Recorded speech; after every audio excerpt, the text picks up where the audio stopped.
Welcome to this special edition of our State of Democracy lecture series. I'm Grant Reher, Director of the Campbell Public Affairs Institute at the Maxwell School, and we're both delighted and honored to be hosting Senator Kirsten Gillibrand to speak about the American Opportunity Agenda. I want to extend a special thank you to Colleen Deacon, who works in the Senator's District Office, for sticking with our invitation and helping to make this happen. Before I say just a few words of introduction for the Senator, let me take this opportunity to first ask you to turn off the beeping part of your electric devices and to tell you about the format for the questions. We have a limited time framework today, and because of that, we're asking you to write down any question you might want to pose. There we go. Write down any question you might want to pose on the cards that have been distributed. We've collected some already, but at the conclusion of the Senator's remarks, we'll collect the rest of them, and I'll read the ones that I can in the time that I have available. And then after the event, we'll send the rest of them along to the Senator's District Office. Thanks for your cooperation on this. Over the years, New York has had a reputation for producing extraordinary United States senators, and the early returns suggest that Kirsten Gillibrand is the next one. She has already established herself as a leader of national significance in the area of women's rights in a variety of aspects, in military service, the pursuit of public office, and today she will be speaking to us about fair workplace policies. The problems of economic inequality and uneven opportunity have posed particularly stubborn challenges for the United States in recent decades. And with her talk today, I think the Senator has some important contributions to make to our thinking and our actions about addressing those problems. Senator, welcome to the Maxwell School.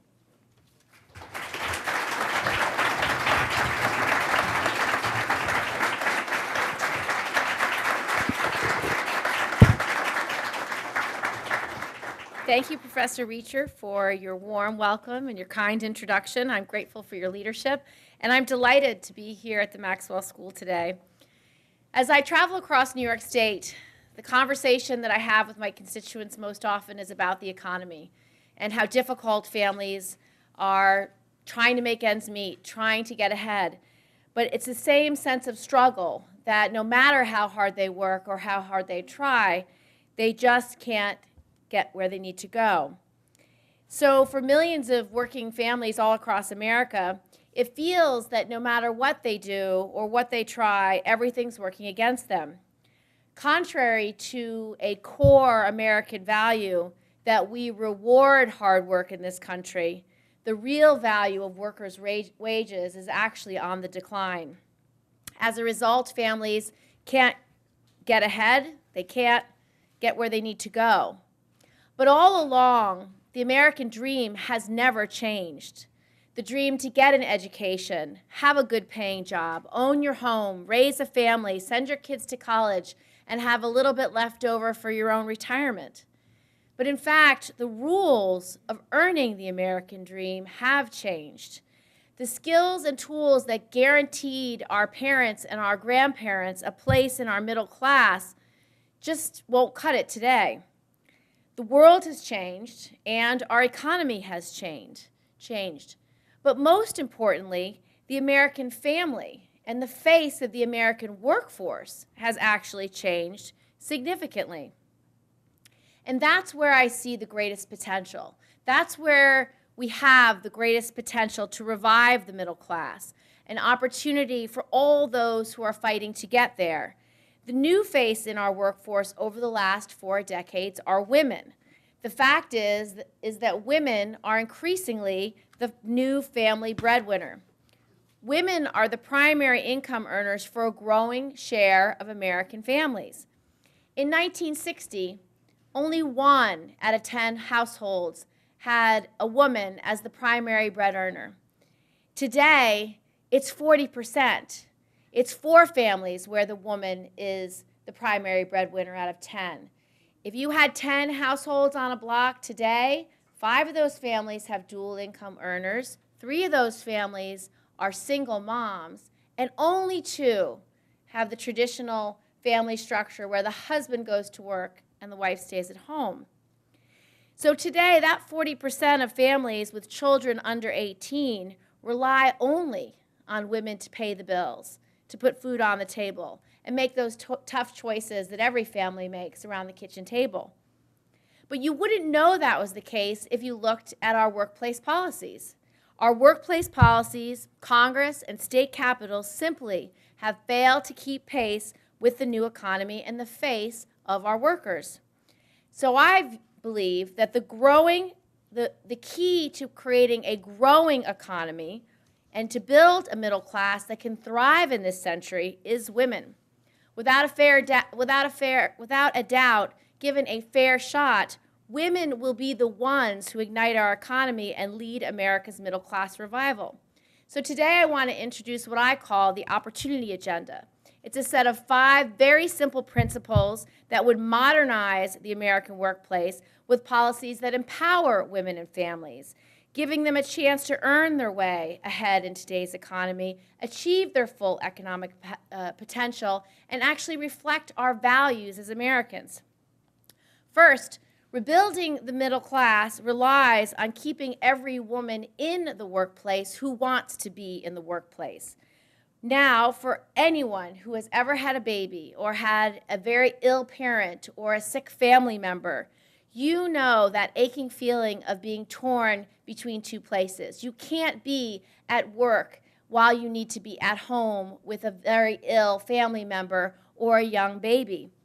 You have to be able to make that tough choice of whether you're going to stay in the workforce or not. And unfortunately, choosing between your loved one, your career, and your future is a choice that, frankly, too many women are being forced to make. It's a choice that no American worker should be forced to make, but it happens every single day. And when these women are faced with this choice, if they do need to stay home, it means they are off-ramping from their career. It means they're losing opportunity to stay in the workforce, to earn a promotion, to work their way up, to earn their next opportunity. In fact, it usually puts them back on their back feet, trying to get a new job and often earning less.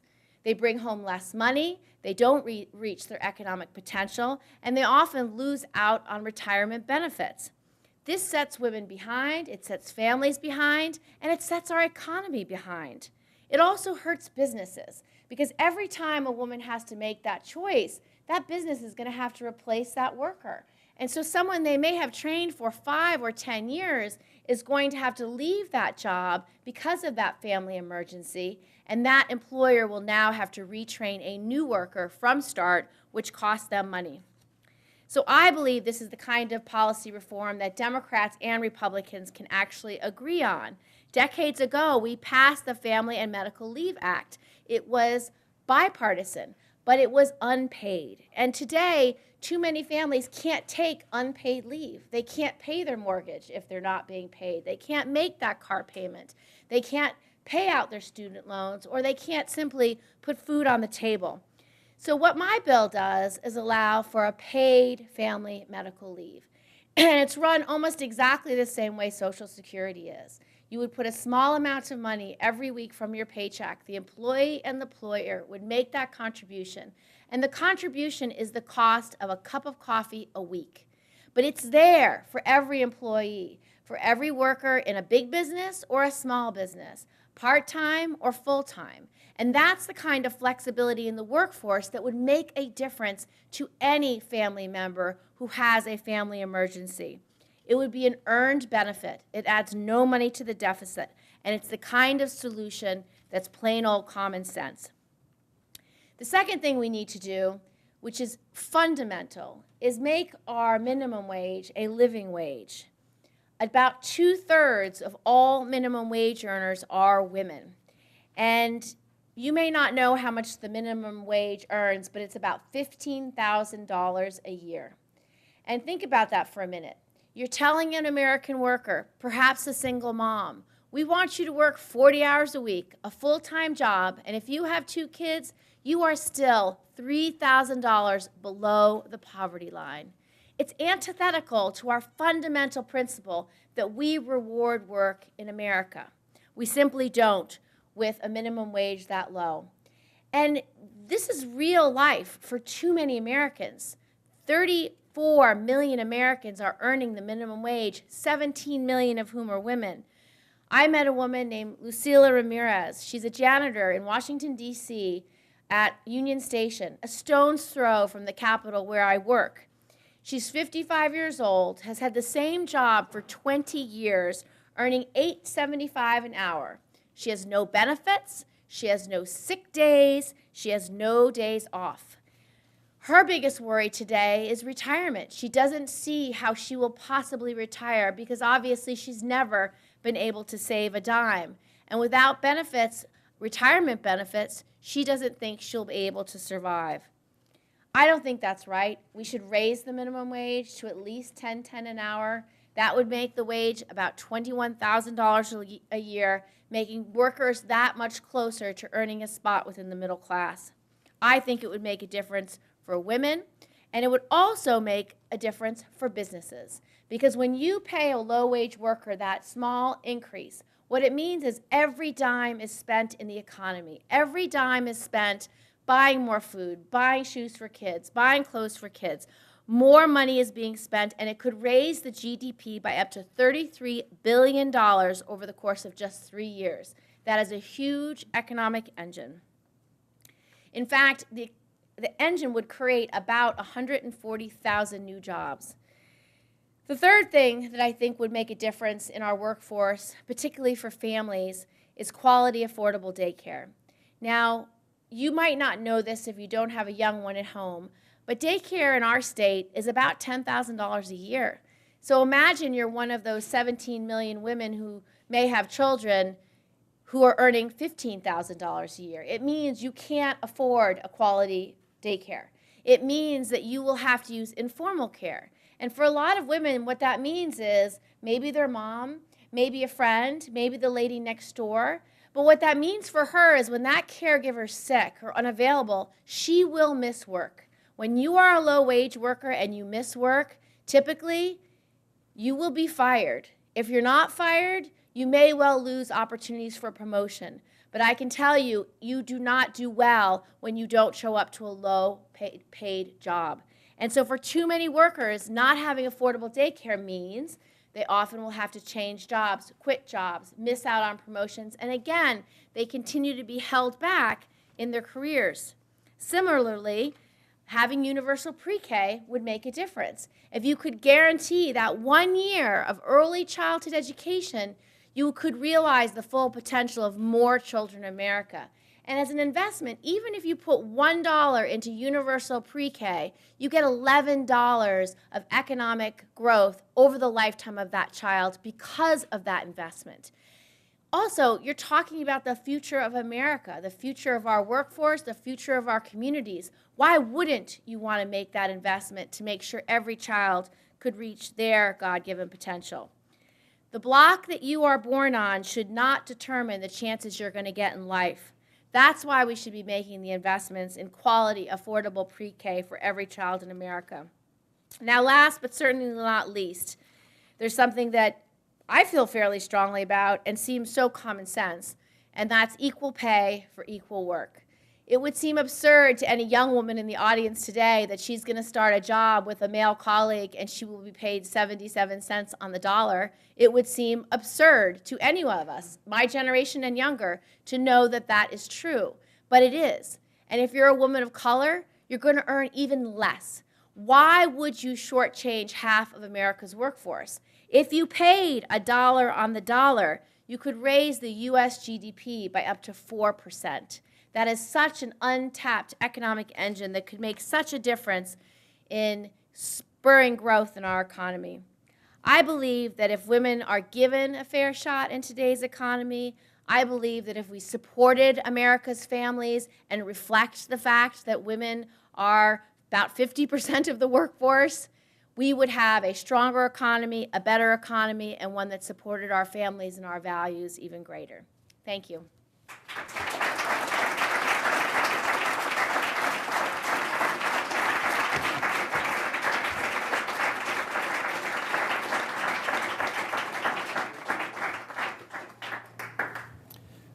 Thank you, Senator. We have a number of questions here, and the first one is about the Equal Rights Amendment. And the question is, without the passage of the Equal Rights Amendment, do you really believe that full equality in the workplace is really attainable? I think we should pass the Equal Rights Amendment. It's absurd that we haven't. It does take time to pass a constitutional amendment. You have to have 2 Congresses support it, and then you need the vote of the states. But it's one that we should take the time to pass. It certainly reflects American values. The next question, and by the way, several of the cards had a comment as well as a question that I wanted to pass along publicly, Sure. thanking you for your leadership in dealing with women's equality and the women's issues in the military and the way that you have. Thanks.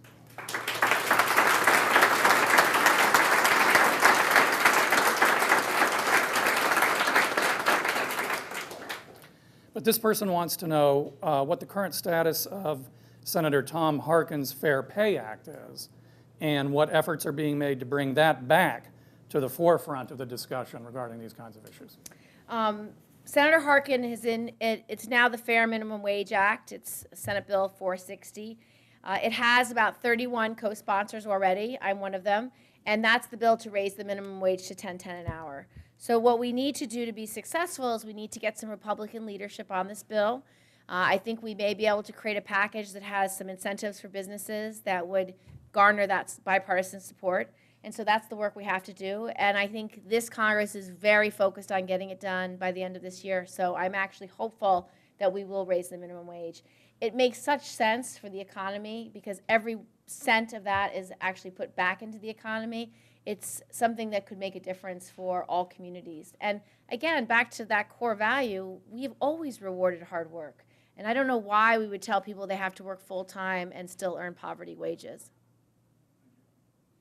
This next person wants to know whether the proposals that you're putting forward in the Act either do include or could include a comprehensive non-discrimination clause for LGBT families. Yes, we just passed that bill in the Senate. It's called ENDA, and it's a non-discrimination bill that says you can't discriminate based on sexual orientation or sexual preferences. So I think that bill is something that's obvious and should be supported by all Americans. So we will keep fighting for LGBT equality as well. This next person has some questions, and I guess, judging by the questions, some suspicions about how some of the policies that you're putting forward are actually going to be enforced in private businesses, whether there are tensions there, concerns for actually making private businesses conform to some of these things. Mm-hmm. Well, if we could pass this Paid Family Medical Leave Act, it would be run on top of the Social Security program. So no business would have to make a decision. It would actually be part of the paycheck. So it just in the same way a small amount of money is taken out for your Social Security, the same thing would be true with this. It's about, for a low-wage worker, it's about $1.50 a week.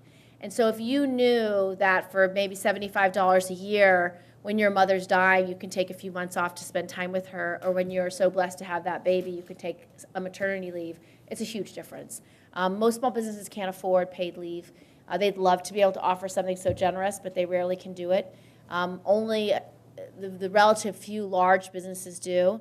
But those that do have found it to be incredibly effective. They've said not only do they have a more loyal workforce, but when their workforce really is in need, they can take the time off, be with their family members, and come back ready to work hard. They don't have to retrain a replacement, and so they know the value in keeping their good employees by giving them the flexibility that they need. And this next person wants to know your feelings and views about the Trade-Pacific Partnership. Well, obviously we have concerns because we have to look into whether this is going to, again, result as other bad trade agreements did in our jobs going overseas. So as President Obama negotiates it and begins to talk about it, we have to make sure there's certain standards.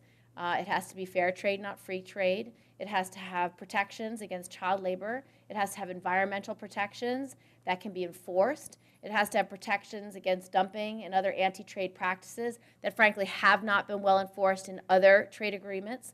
So in order to support something like that, you have to have a guarantee that it's not going to result in good New York jobs going abroad. New York is one of the strongest states in manufacturing. So we want to enhance our manufacturing here. We want to continue to lead the way in advanced manufacturing. which is what we do here in Syracuse. It's what we do all across upstate New York as well. And so if we're looking at any trade agreements, we have to ask tough questions, make sure the protections are in place, and if they're not, then we don't support it. And that's what all of us will be looking at as we assess our views. This next question goes back to your proposal about the minimum wage, and it says that your target reflects probably a compromise of sorts of what you think you could get. But if you were scripting it, if you could choose the minimum wage, what would it be? Well, if you we couldn't get an exact number, but if you index the minimum wage when it was created to inflation, it's about $10.50 an hour. So you want to get as close to what it was intended to be, a living wage.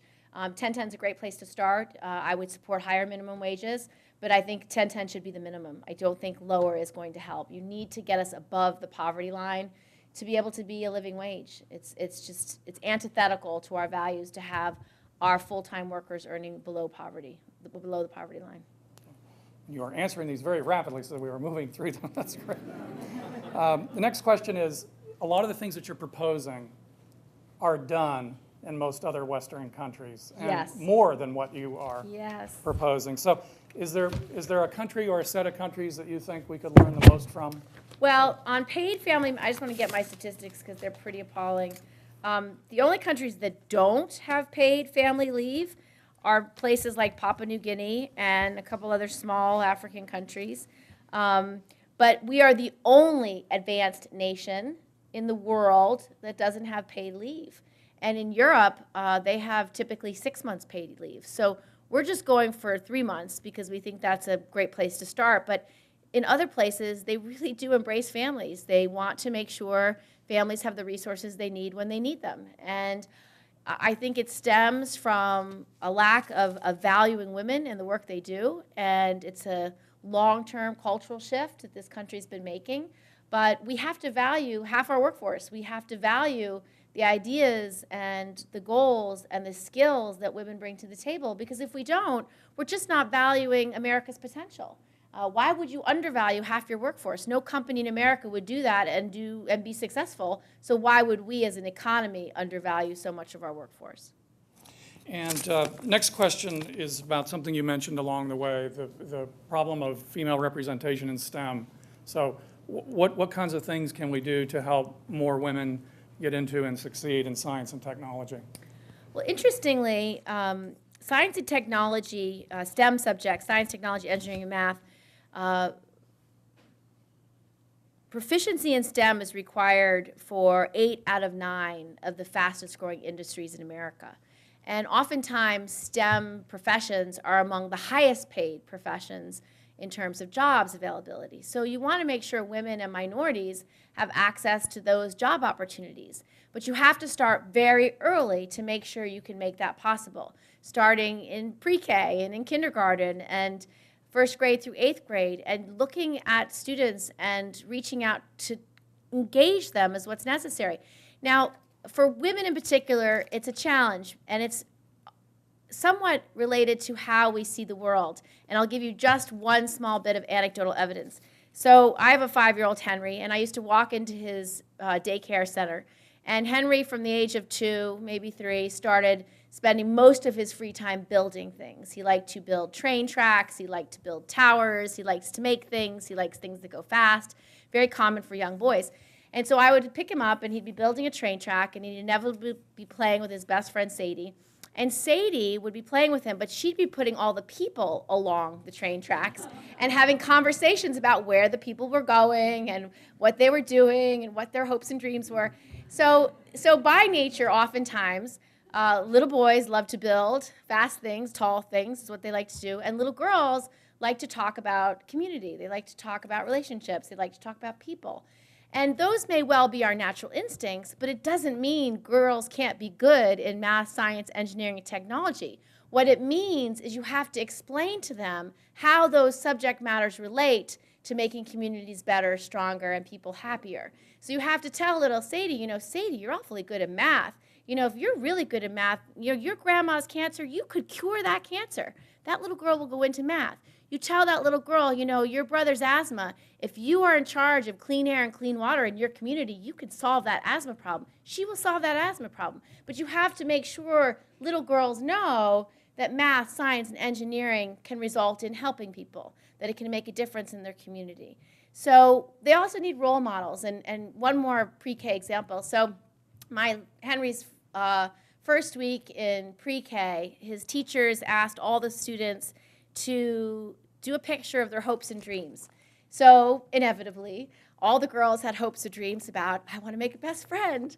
I want to play with my mommy. I want to go to the park with my friends. All these beautiful pictures about what they want to do with other people. And the little boys, I want to build a tower. I want to ride on a rocket. Except for Irina. Irina wanted to be a scientist. Now, I was very excited about talking to Irina's mother that day and said to her, so Irina wants to be a scientist. How come? I said, did you have a scientist in your family? Why does she want to be a scientist? And her mother said, we bought her this book of science experiments. We've been doing it every weekend, and she loves it. So now she wants to be a scientist. So all little Irina needed to want to be a scientist was to show her that science is fun.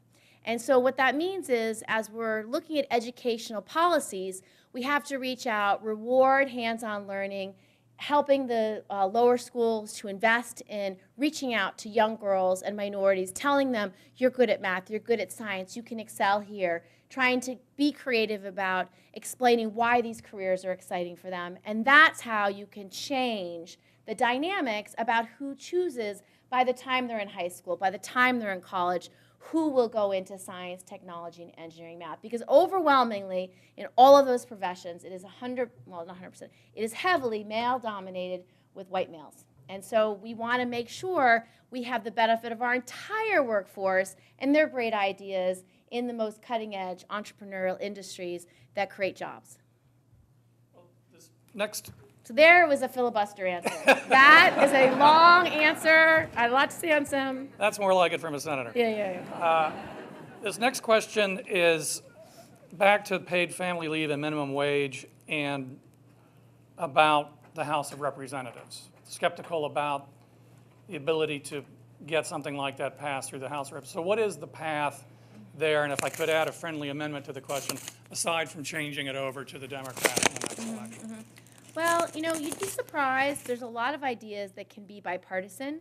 The original Family Medical Leave Act was bipartisan, overwhelmingly bipartisan.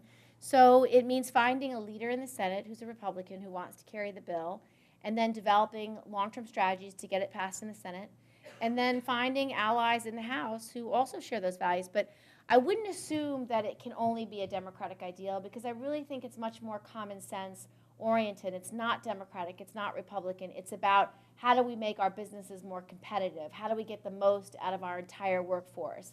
How do we create an earned benefit that adds nothing to the debt and deficit, that is paid in? We invest in it over the lifetime of our working lives.